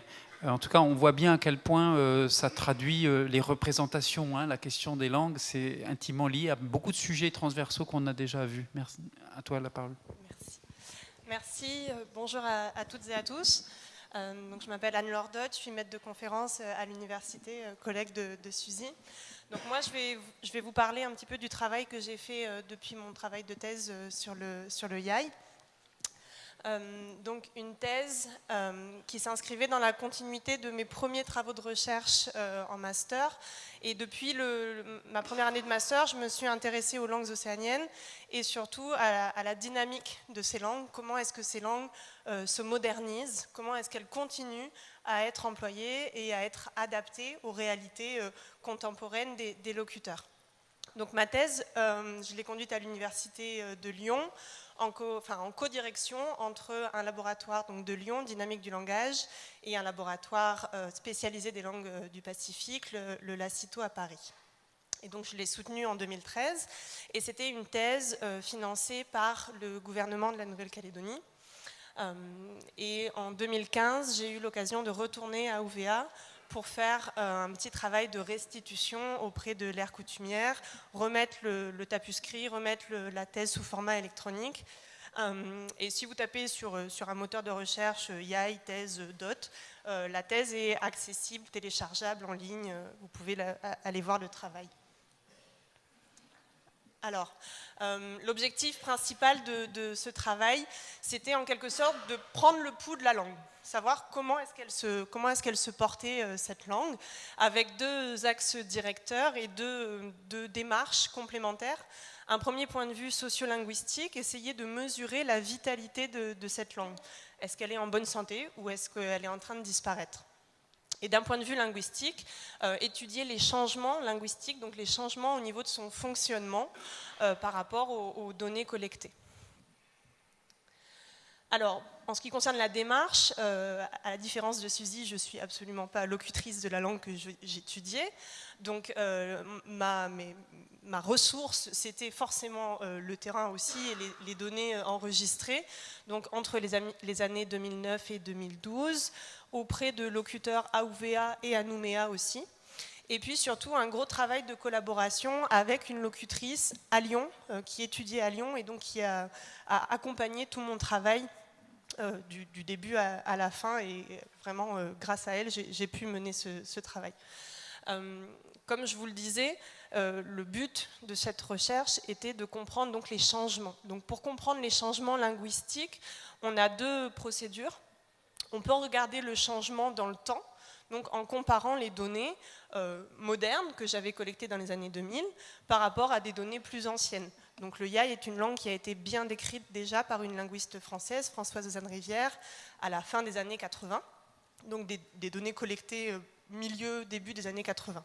Donc en comparant déjà ce qu'elle disait de la langue il y a 40 ans, par rapport à ce que moi je retrouvais dans la langue, dans les données plus récentes, on peut mesurer les changements dans la langue.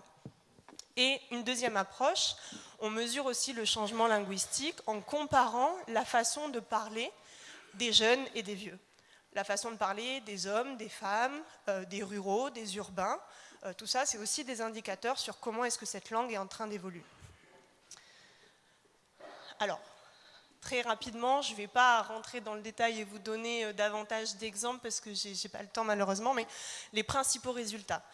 Du point de vue sociolinguistique, c'est une langue en danger. Si on applique les critères proposés par l'UNESCO de mesure de vitalité linguistique, c'est une langue qui se situe à 3 sur 5, sachant qu'à 5, la langue a disparu. À 0, elle est en pleine forme, à 5, elle est moribonde. Donc elle se situe à 3 sur 5. Donc elle est un petit peu plus, en tout cas, en danger que ce qu'on pourrait penser. Donc il faut être vigilant. C'est pas comme le Siche ou des toutes petites langues de la Grande Terre où on sait qu'elles sont vraiment condamnées, mais il faut être vigilant. Et le deuxième constat, donc d'un point de vue linguistique, c'est que c'est une langue qui change. Mais ça, c'est plutôt une bonne nouvelle, parce qu'une langue qui ne change pas, c'est une langue morte. Donc, parmi ces changements, on voit des phénomènes d'adaptation et d'intégration. J'ai beaucoup travaillé sur le contact de langue et les emprunts, sur l'enrichissement du lexique, la création de mots nouveaux dans cette langue. On crée des mots endogènes, propres à la langue, mais on emprunte aussi beaucoup. Ça, c'est aussi un phénomène commun à toutes les langues, tout à fait normal. Mais on n'emprunte pas n'importe comment, on emprunte beaucoup au français, mais on emprunte en respectant le fonctionnement d'origine de la langue, en lui mettant les petits préfixes et les petits suffixes qui fonctionnent avec les verbes endogènes de la langue. Donc ça, c'est une preuve que ces emprunts sont intégrés dans la structure même de la langue, et c'est plutôt bon signe. On constate, à l'inverse aussi, des phénomènes plutôt de perte. Notamment en YAI, on a quelque chose de très intéressant sur l'expression de la possession, et j'ai beaucoup travaillé là-dessus. Le YAI dispose de plus d'une vingtaine de façons différentes de marquer la possession en fonction du type d'objet qu'on possède. Donc c'est une vraie richesse et c'est une vraie originalité par rapport à toutes ces langues sœurs et voisines, les autres langues kanak. C'est un peu l'original de la bande. Elle a créé plein de façons de faire différentes. Et cette richesse, elle se perd. Donc là, de ce côté-là, il y aurait aussi des choses à réfléchir, à essayer de mettre en place si on veut conserver cette spécificité. En revanche, le tableau n'est pas tout noir, il y a aussi dans ce domaine précis des classificateurs de la création et de l'adaptation de ces catégories spécifiques. Notamment, il y a un petit marqueur de la possession qui était réservé au siège, tout ce sur quoi on s'assoit, qui aujourd'hui, de plus en plus par les jeunes, m'était donné pour les moyens de transport. C'est en train de devenir le marqueur de possession des moyens de transport. Bah oui, évidemment, on s'assoit dans un avion, on s'assoit dans un bateau, mais du coup, c'est révélateur aussi de la façon dont les gens conceptualisent le monde et la vision qu'ils ont du monde. Alors, la conclusion des résultats, c'est qu'on a d'un côté un phénomène d'obsolescence, de perte, et de l'autre côté, un phénomène de résilience, d'adaptation, de modernisation de cette langue. Et ce qui est important, c'est de trouver l'équilibre.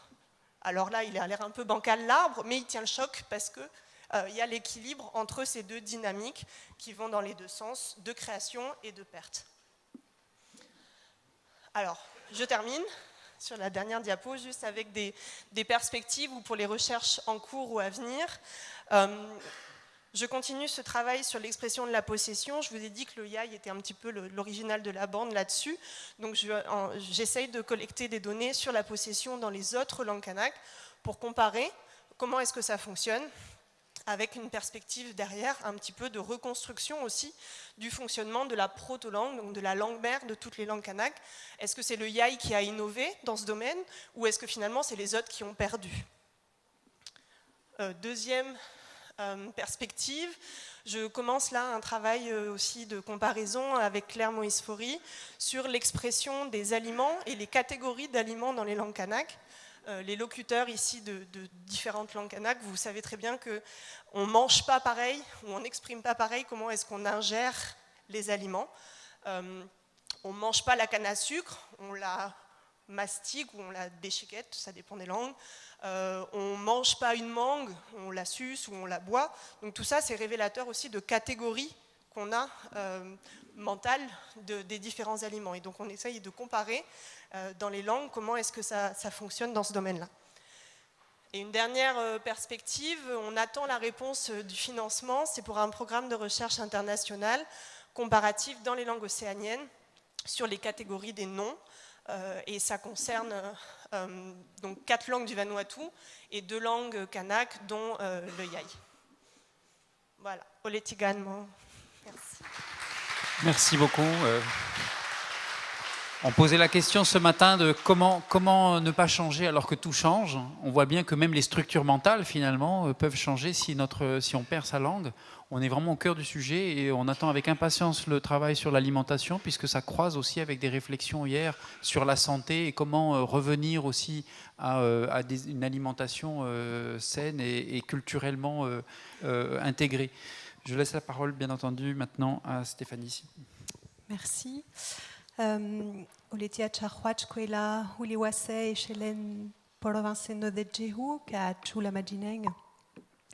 Ame que Stéphanie Genex-Rabo, ame musique mais linguiste gonela Université Calédonia, ame la Chepen hila que la ini nima me Rupen gonela Juneche ou Mengoni me eaf. Bonjour à tous. Donc, je m'appelle Stéphanie Genex-Rabo. Je vais vous présenter aujourd'hui un état des lieux de travaux de recherche menés en province des îles depuis plusieurs années maintenant. Des recherches qui ont débuté à partir de 2000 et 2001 sur les berceuses des îles Loyauté à Marais, Tiga, Lifou et Ouvéa. Puis une seconde enquête en 2002 sur le répertoire enfantin à Lifou, la zone géographique étant tellement étendue, j'ai réduit mon terrain d'investigation à Lifou, et puis ensuite une thèse entre 2004 et 2008 financée en partie par la province des îles Loyauté. À l'époque, Pierre Siapo était directeur de la culture en province des îles, et donc on a mené ce travail en collaboration avec Umund Namano entre 2004 et 2008 sur le répertoire enfantin. Et puis j'ai ensuite travaillé 8 années à l'Académie des langues kanak à la constitution de ressources en langue et sur les langues kanak. Et aujourd'hui, je continue de travailler à la description, la documentation et la valorisation en langue kanak, mais aussi en d'autres langues océaniennes. Donc j'ai aussi travaillé sur le wallisien, le foutounien, le samoan, le tahitien, avec comme objet d'étude principal les expressions artistiques. Donc j'ai une approche qu'on qualifie de musilinguistique, une approche transversale qui combine à la fois une approche musicologique, linguistique, ethnolinguistique ou anthropolinguistique, anthropologique, et une dimension ethnographique qui définit les principes de collecte, d'archivage et de conservation de ces données qui ont pour finalité d'être pérennes, lisibles et audibles dans les années futures. Alors très rapidement, les principaux résultats de ces années de collecte, de description et de valorisation des chants et des musiques, c'est que, bien entendu, ces ressources-là sont des ressources, des potentiels pour l'enseignement des langues et cultures, qui permettent de se détacher du paradigme d'approche purement technique de l'enseignement des langues, et qui permet aussi, dans le même temps, de se détacher du cloisonnement entre, d'un côté, les classes LCK et de l'autre, les classes standards, en proposant des ressources, des projets pédagogiques plus inclusifs qui concernent l'ensemble des élèves d'une école, mais qui impliquent aussi parfois les familles, des collaborations interinstitutionnelles ou d'autres acteurs sociaux, des artistes notamment. Autre conclusion, c'est que la chanson, les musiques de manière générale contribuent au développement des compétences linguistiques et culturelles, permettent d'apprendre à identifier des sons, à les prononcer, permettent de mémoriser de manière intuitive des structures langagières, des énoncés parfois très très longs. Une petite anecdote, je suis intervenue pendant de nombreuses années en maison de retraite, et donc il y avait une mémé qui changeait de vie tous les dimanches quand je la retrouvais. Elle avait été mariée avec un Lavellois, elle avait eu 10 enfants, puis elle en avait eu 5 la fois d'après par contre. Donc elle avait la maladie d'Alzheimer. Il y a quelque chose qui changeait absolument pas, c'est qu'elle était capable de chanter un chant du début jusqu'à la fin sans en changer un mot, sans inverser un seul paragraphe. Donc elle changeait de vie, mais par contre elle était en capacité de mesurer des chansons du début jusqu'à la fin sans en changer un mot. Donc voilà, très rapidement. Troisième piste, en termes de résultats, sur près de 20 ans de réflexion sur ces corpus, c'est bien entendu, les chants, les musiques sont des objets culturels de connaissance et d'analyse d'une culture dans une langue cible, et des supports d'ouverture à la diversité linguistique qui permettent de créer du pont entre les langues cultures des élèves et entre les langues culture des élèves et les langues de scolarisation. Ça permet également de valoriser et de déstigmatiser les répertoires langagiers plurilingues des élèves, tout en contribuant à la réussite de nouveaux d'apprentissage dans des domaines transversaux.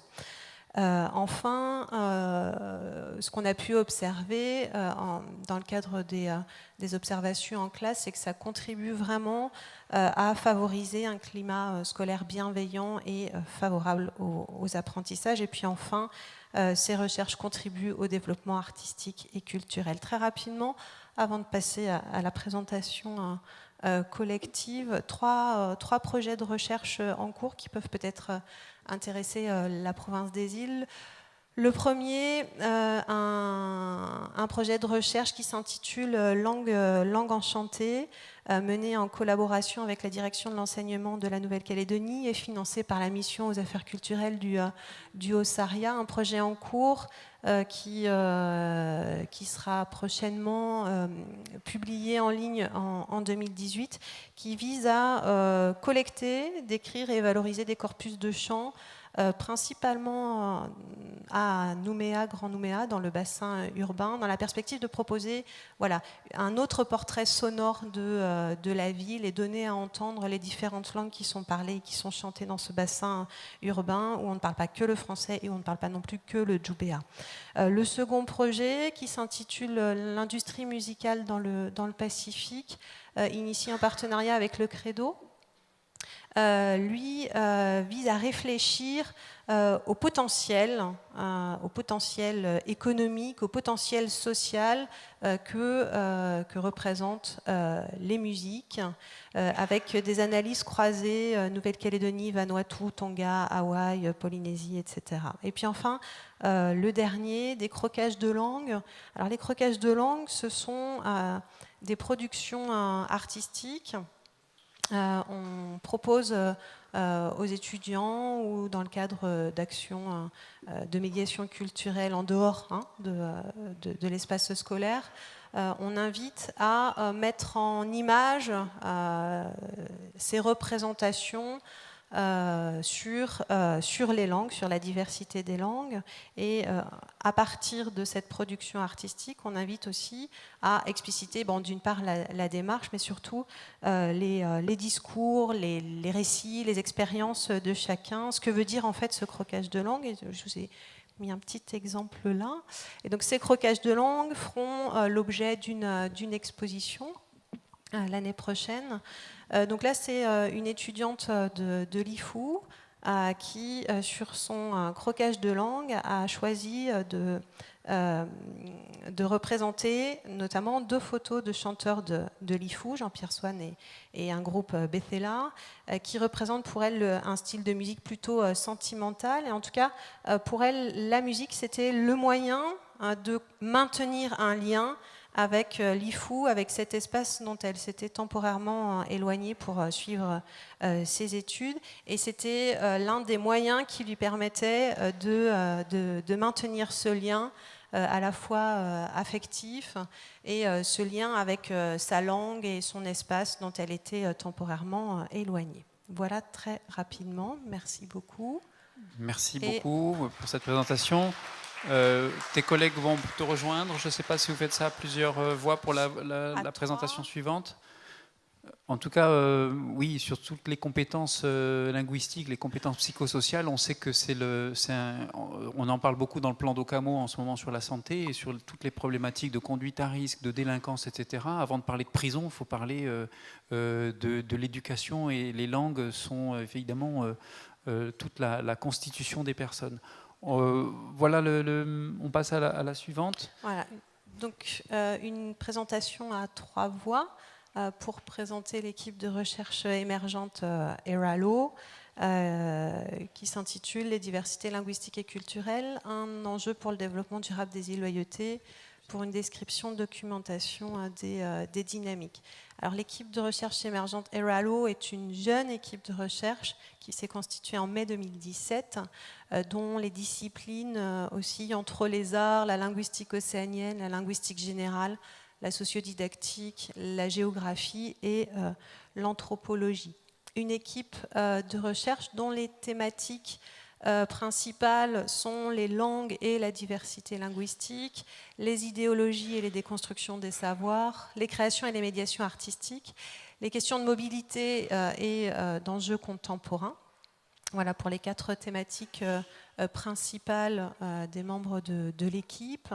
Une équipe dont les terrains de recherche se situent à la fois en milieu urbain, en milieu rural, qui travaille également sur les questions éducatives, les questions de médiation artistique, et dont la manière de faire de la recherche repose principalement sur des recherches-actions et des recherches collaboratives. Alors, un des objectifs de notre équipe de recherche, c'est de faire des langues de tradition orale des langues 3.0. C'est-à-dire, on essaye de les ouvrir aux technologies numériques, comme par exemple la réalisation de didacticiels, comme je vous ai présenté tout à l'heure sur le négoné. Ça, c'est ce qui a été fait en négoné, mais on peut aussi se dire, pourquoi pas, une autre langue kanak. Et aussi de faire des portails web, comme là, le projet de Stéphanie avec la DANC sur les langues enchantées. Et pourquoi pas aussi des applications numériques sur tablette, sur téléphone mobile, etc. Et aussi d'essayer d'ouvrir ces langues kanak, ces langues de ce qu'on dit de tradition orale aux médias. Alors ce qu'on a commencé à faire depuis l'an dernier, c'est un partenariat avec, par exemple, les magazines locaux comme Endemix ou Altitude de Ercalin, où on a l'occasion de valoriser le travail des étudiants en langue et de les mettre dans ces magazines, de les publier dans ces magazines. Ce qu'on fait aussi avec les étudiants, c'est d'enregistrer des chroniques en langue sur NC Première à la radio. Ces chroniques sont diffusées pendant la période estivale. Et ces chroniques sont en langue. Les étudiants racontent ce qu'ils ont fait dans la filière LCO pendant toute l'année passée et faire la promotion pour attirer plus d'étudiants à s'intéresser aux langues et à la culture. Alors l'une des raisons d'être de l'équipe, c'est aussi de, comme vient de le dire Suzy, de promouvoir le multiplurilinguisme à la fois dans les médias, mais aussi à l'école, dans le secteur éducatif.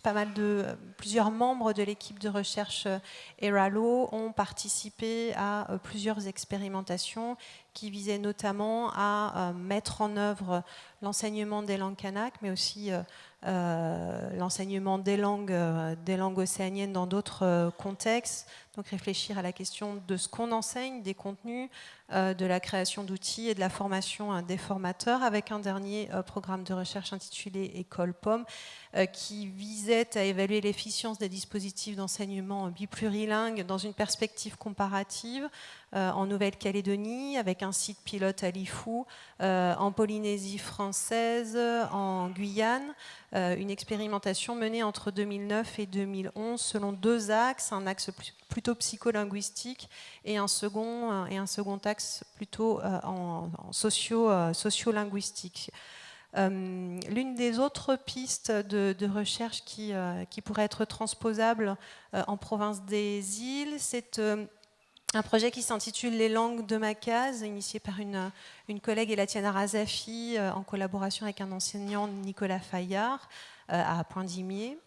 À partir de dessins réflexifs, l'objectif vise d'une part à valoriser la diversité linguistique, mais dans le même temps d'étudier les représentations des élèves qui sont en situation de fragilité à la fois linguistique et à la fois scolaire, pour essayer de produire des analyses compréhensives des situations et des résistances qui sont en jeu.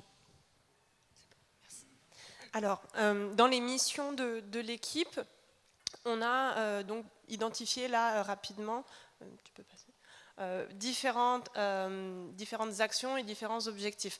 Par nos différents terrains de collecte, comme l'a dit Stéphanie, on est donc dans l'équipe tous issus de plusieurs disciplines, donc différentes façons de faire du terrain. Une fois qu'on collecte ces données, ces informations, il y a tout un travail. Est-ce que je peux prendre le machin ? Merci. Voilà, il y a tout un travail donc de documentation avec une réflexion derrière sur l'archivage des données. Donc nous aussi, hein, l'idée de la NAT, c'est une idée qui nous parle bien. Donc de l'archivage de toutes ces données, on a des heures et des heures d'enregistrement audio, voire vidéo. Comment pérenniser ces données, les conserver, les diffuser, les rendre accessibles. Donc il y a tout un travail de réflexion là-dessus. Et il y a tout un travail derrière de valorisation ensuite de ces données dans la restitution, à quoi est-ce qu'elles peuvent servir pour mettre en valeur les diversités linguistiques, artistiques, culturelles, d'identité, de relations au territoire, puisqu'on s'intéresse pas mal aussi aux questions de mobilité, etc. Derrière la valorisation, il y a le travail scientifique en tant que tel, de compréhension de ces phénomènes et de ces pratiques dans les différentes disciplines qui nous sont propres, avec comme visée la revitalisation, par exemple, des langues, et la remédiation ou l'accompagnement qu'on pourrait être en mesure d'apporter, comme par exemple le programme là, donc, des langues dans la case, qui est un programme de remédiation, en fait, de proposer des clés en lien avec les représentations sur les langues, sur le plurilinguisme, pour des élèves en difficulté, par exemple. Voilà. Et donc avec aussi une réflexion et un travail sur la diffusion de ces analyses, de ces travaux de recherche, la diffusion des productions aussi artistiques, etc. Donc comme les travaux des étudiants aussi de l'université dont on a parlé, et avec comme trame un petit peu là, donc la nervure centrale de cette natte qu'on essaye de tisser, c'est toujours de prendre en compte tous ces phénomènes et toutes ces pratiques dans leur dynamique, et d'essayer de les décrire dans leur mouvement aussi dynamique, un peu comme je le disais tout à l'heure, en prenant en compte les pertes et en prenant en compte les créations, hein, donc tous ces mouvements-là. Voilà, pour terminer, ces descriptions pour proposer des accompagnements et des pistes d'accompagnement. On a dernièrement beaucoup travaillé sur les questions, les rapports entre langue, mobilité et territoire, notamment à Nouméa. Vous le savez peut-être pas, ou en tout cas c'est toujours important de le rappeler, le 3/4 des locuteurs des langues des îles Loyauté ne sont pas aux îles Loyauté, mais à Nouméa. Et on sait qu'à partir du moment où les gens s'urbanisent, il y a une rupture de la transmission. Donc ces langues sont en danger rien qu'à cause de ça. Donc prendre en compte cette mobilité, et prendre en compte aussi, c'est les langues des loyautés, oui, mais ça intéresse aussi du coup la province sud, puisque ces langues sont parlées dans son territoire, la province nord, parce qu'il y a beaucoup de gens des îles qui vont travailler en province nord, donc c'est vraiment quelque chose de global. Donc on a publié un travail en début d'année sur ces mobilités et ces rapports aux langues, et un programme de recherche qui s'est terminé l'année dernière sur les langues dans ma ville, qui devrait être reconduit et continué, financé par la Délégation générale à la langue française et aux langues de France, sur les pratiques artistiques et les représentations, les usages des langues à Nouméa. Et on se rend compte qu'en fait, Nouméa est vraiment complètement multilingue, et que si on tend un petit peu l'oreille, si on tend un petit peu l'œil, on voit, on entend plein de langues, et donc comment valoriser ça et le promouvoir aussi. Donc pour continuer avec ces idées de mobilité, on termine juste avec une des nombreuses propositions. On a plein d'idées de ce qu'on pourrait faire. On n'a pas assez de gens, pas assez de temps et pas assez d'argent. Mais voilà, parmi les propositions, sur ces constats de mobilité, donc là par rapport à des données démographiques de la population de la province des îles, on constate que la population a augmenté, a progressé depuis la fin des années 70. Mais deuxième constat, il y a donc un fort courant de migration vers l'extérieur de la province des îles. Néanmoins, la progression, elle continue. Surtout dans les dernières années, la population continue à augmenter, sauf à Ouvéa, mais on constate aussi surtout un courant migratoire de retour vers les îles Loyauté de plus en plus. Donc ces mobilités, on ne peut pas les comprendre et les prendre en compte uniquement à sens unique, il faut les prendre dans leur complexité et les interpréter de différentes façons. Donc parmi nos pistes de réflexion, on voudrait proposer d'analyser ces mobilités loyaltiennes dans toutes leurs dimensions, l'articulation des représentations et des investissements des territoires, entre territoires de vie, territoires d'activité, quels sont les liens, quelles difficultés ou quelles opportunités, à l'inverse, ces mobilités peuvent créer, qu'est-ce qu'elles nous disent, ces mobilités, sur les changements économiques, sociaux, linguistiques, culturels, artistiques, etc. Et qu'est-ce que ces mobilités, quels sont les impacts, quels sont les enjeux sur le développement durable de la province des îles. Voilà, parmi les fourmillements d'idées. Merci beaucoup.